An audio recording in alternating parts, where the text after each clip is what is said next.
A paz do nosso Senhor Jesus Cristo, estamos aqui hoje para mais um dia de leitura. Senhor Deus e Pai, glorificado e exaltado és o teu santo nome, Senhor. Purificai-nos, Senhor, de todo mal, Pai.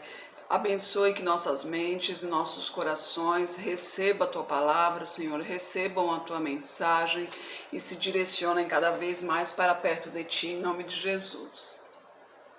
Lembrando que a gente está no segundo livro de Reis. Ontem a gente leu o reinado de Atalia em Judá, né? Hoje a gente vai ver as reformas de Joás. Lembrando que Joás, ele foi eleito, foi ungido, né? O novo rei de Israel. No capítulo 12. No ano 7º de Jeú começou a reinar Joás e 40 anos reinou em Jerusalém.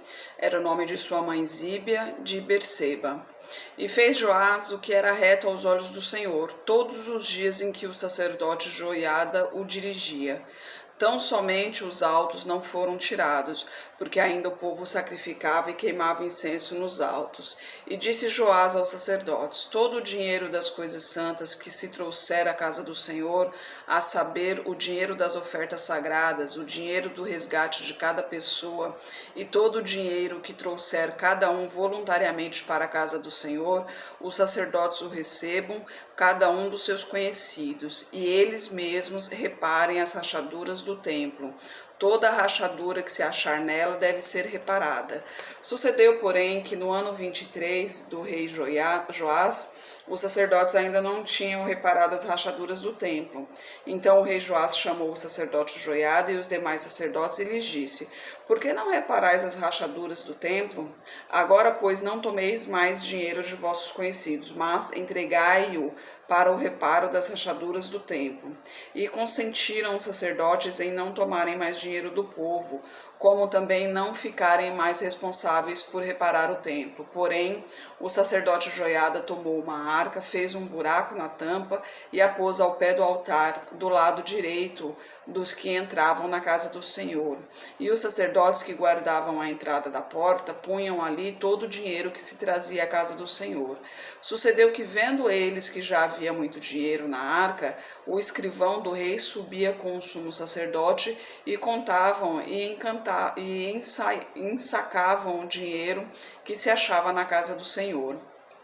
E o dinheiro, depois de pesado, davam nas mãos dos que faziam a obra, que tinham ao seu cargo a casa do Senhor, e eles os distribuíam aos carpinteiros, aos edificadores que reparavam a casa do Senhor, como também aos pedreiros e aos cortadores de pedra, e para se comprar madeira e pedras de revestimento, para repararem as fendas da casa do Senhor, e para tudo quanto era necessário para reparar. Todavia, do dinheiro que se trazia à casa do Senhor, não se faziam nem taças de prata, nem garfos, nem bacias, nem trombetas, nem vaso algum de ouro ou vaso de prata para a casa do Senhor, porque o davam aos que faziam a obra e reparavam com ele a casa do Senhor. Também não pediam contas aos homens em cujas mãos entregavam aquele dinheiro, para o dar aos que faziam a obra, porque procediam com fidelidade. Mas o dinheiro do sacrifício por delitos e o dinheiro por sacrifício de pecados não se trazia à casa do Senhor, porque era para os sacerdotes. Então subiu Azael, rei da Síria, e guerreou contra Gate e a tomou. Depois Azael resolveu marchar contra Jerusalém. Porém Joás, rei de Judá, tomou todas as coisas santas que Josafá, Jeorão e Acasias, seus pais, reis de Judá, consagraram, como também todo o ouro que se achou nos tesouros da casa do Senhor e na casa do rei, e o mandou a Azael, rei da Síria. Então se desviou de Jerusalém. Ora, os demais atos de Joás e tudo quanto fez porventura não está escrito no livro das crônicas dos reis de Judá? E levantaram-se os seus servos e conspiraram contra ele, feriram Joás na casa de Milo, no caminho que desce para a Silva, porque Josacar, filho de Simeate, de Josabade, filho de Somer, seus servos o feriram e morreu, e o sepultaram com seus pais na cidade de Davi, e Amazias, seu filho, reinou em seu lugar. Perdão, eu falei errado, eu falei rei em Jerusalém, em Israel, mas na realidade era o rei de Judá, tanto que ele fazia o que era certo aos olhos do Senhor, né? E normalmente quem sempre andava, quem andava reto, era o pessoal de Judá, né, que é a cidade de Davi, que ela foi poupada por amor a Davi, né? Que Deus sempre relembra isso, que ela foi poupada por amor a Davi e que nunca deixaria faltar um filho de Davi ali. Então agora o próximo filho seria Amazias, né? O reinado de Jeoacás em Israel, no capítulo 13. No ano 23 de Joás, filho de Acasias, rei de Judá, começou a reinar Jeoacás, filho de Jeú, sobre Israel em Samaria e reinou 17 anos. Enquanto Joás era rei de Judá, Jeoacás era o rei de Jerusalém, de Israel, né? E fez o que era mal aos olhos do Senhor, porque seguiu os pecados de Jeroboão, filho de Nebate, que fez pecar a Israel. Não se apartou deles, por isso a ira do Senhor se acendeu contra Israel e entregou-os na mão de Azael, rei da Síria, e não de Ben-Hadad, filho de Azael, todos aqueles dias. Porém, Jeoacás suplicou diante da face do Senhor, e o Senhor ouviu, porque viu a opressão de Israel, pois o rei da Síria os oprimia. E o Senhor deu um salvador a Israel, e saíram de sob o poder dos sírios. E os filhos de Israel habitaram nas suas tendas como no passado. Contudo, não se apartaram dos pecados da casa de Jeroboão, com que fez pecar a Israel. Porém, ele andou neles, e também o bosque ficou em pé em Samaria. Porque não deixou a Jeoacás do povo, senão só 50 cavaleiros, 10 carros e 10.000 homens de pé, porquanto o rei da Síria os tinha destruído e os tinha feito como pó, esmagando-os. Ora, os demais atos de Jeoacás, tudo quanto fez e o seu poder, porventura não está escrito no livro das crônicas dos reis de Israel? E Jeoacás dormiu com seus pais e os sepultaram em Samaria, e Jeoás, seu filho, reinou em seu lugar. Perdão. Aqui, Jeoacás, eu estava reparando aqui, né? Porém, porque não deixou a Jeoacás do povo, senão só 50 cavaleiros, 10 carros e 10.000 homens. Então, imagina só, Israel era uma grande nação, né? E ela foi destruída. Deus prometeu que iria rasgá-la, né? E realmente a rasgou. Olha a quantidade de pessoas que ficaram. E isso porque andaram em maus caminhos, né?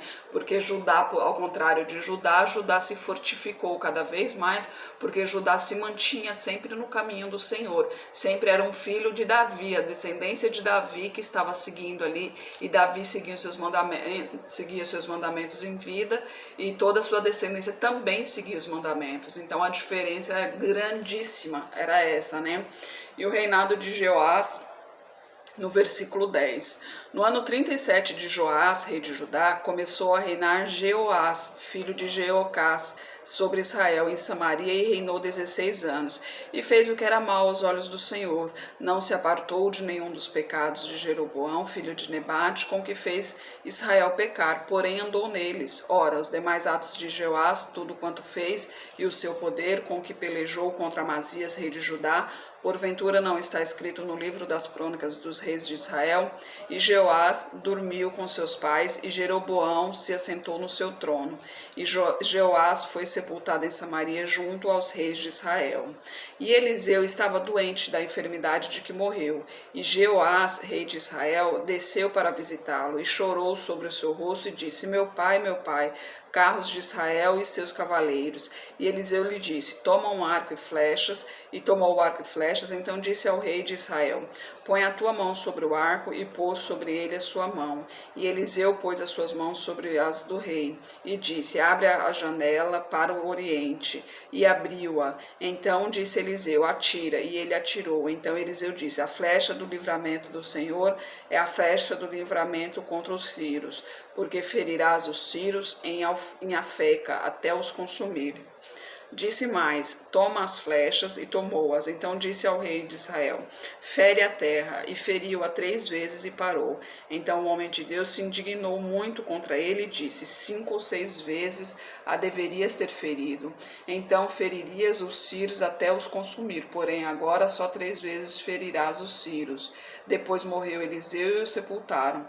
Ora, as tropas dos moabitas invadiram a terra à entrada do ano. E sucedeu que, enterrando eles um homem, eis que viram uma tropa e jogaram o homem na sepultura de Eliseu. Então, caído nela o homem e tocando os ossos de Eliseu, reviveu e se levantou sobre os seus pés. E Azael, rei da Síria, oprimiu a Israel todos os dias de Jeoacás. Porém, o Senhor teve misericórdia deles, se compadeceu deles e voltou-se para eles por amor da sua aliança com Abraão, Isaque e Jacó. Não os quis destruir e não os expulsou ainda da sua presença. E morreu Azael, rei da Síria, e Ben-Hadad, seu filho, reinou em seu lugar. E Jeoás, filho de Jeoacás, tornou a tomar as cidades das mãos de Ben-Hadad, que ele tinha tomado das mãos de Jeoacás, seu pai, na guerra. 3 vezes Jeoás o feriu e recuperou as cidades de Israel. Deus é misericordioso, Deus é amoroso, né? Ele sempre protege os seus, mesmo estando nos maus caminhos, né? Jerusalém estando nos maus caminhos, ele não permitiu que a terra toda fosse desolada, né? Que a terra toda fosse atacada, fosse queimada. Ele simplesmente protegeu uma parte, falou, não vou acabar com o meu povo, que eles são o meu povo, embora andam por maus caminhos, mas são meu povo. Então uma parte ainda ficará inteira, e na esperança de que essa parte se volte realmente para Deus. Afinal de contas, Deus sempre luta por nós para que a gente se volte para Ele. Ele insiste muito na gente.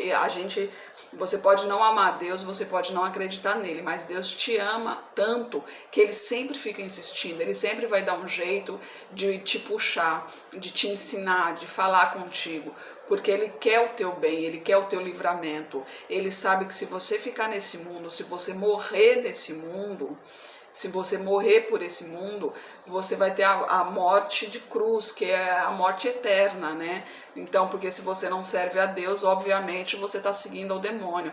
Porque se você não segue a Cristo, você está vivendo no mundo, e o mundo jaz o maligno. O mundo pertence ao demônio, pertence ao maligno. Então, se você não segue a Deus, automaticamente você está seguindo o mal. Mesmo que você acha que o teu coração é bondoso demais para estar seguindo o demônio, mas isso é a astutícia do demônio, a inteligência dele é essa, achar que você é uma pessoa muito boa, que não precisa fazer nada, que não precisa ficar indo à igreja, que não precisa seguir os mandamentos de Deus, que não precisa ficar conversando com Deus, que não tem pecado, que não tem necessidade de pedir perdão a Deus. O que ele faz é isso, ele coloca coisas em sua mente, fazendo com que você se sinta bem.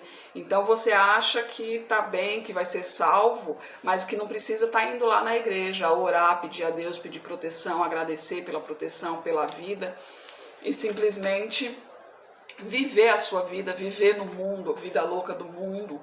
E só porque você tem um coração bom, ele faz você acreditar que você está na presença de Deus, e não é assim. Porque para estar na presença de Deus, você tem que seguir os mandamentos dele, você tem que seguir os estatutos, você tem que seguir a lei dele, para estar na presença dele.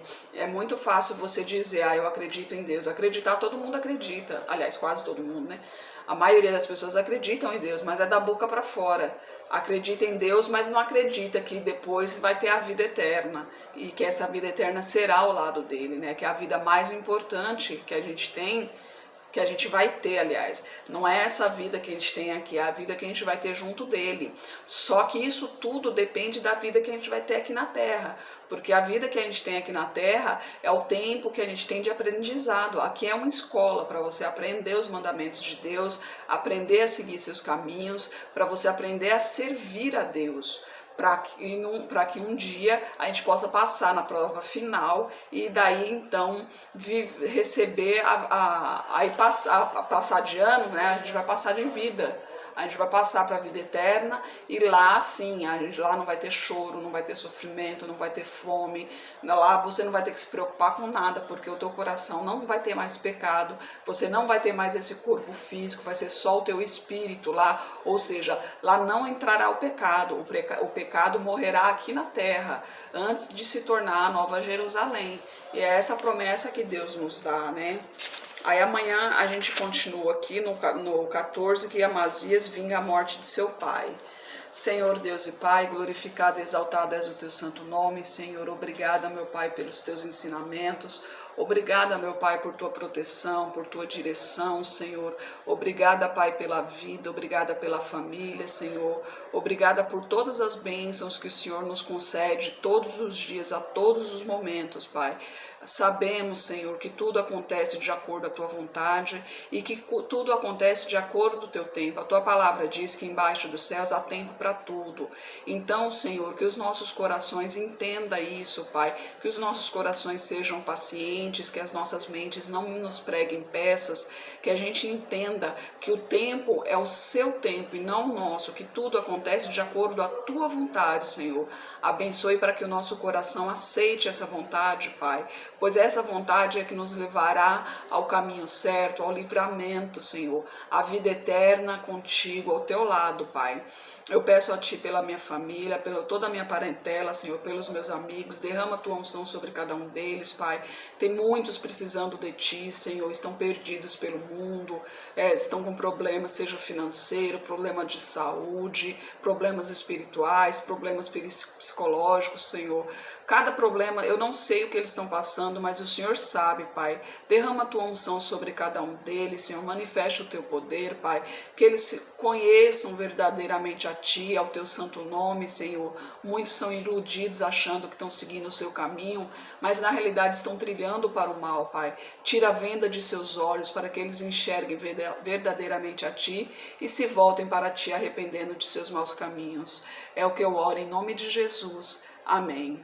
Que Jesus Cristo esteja em seu coração e que Deus abençoe.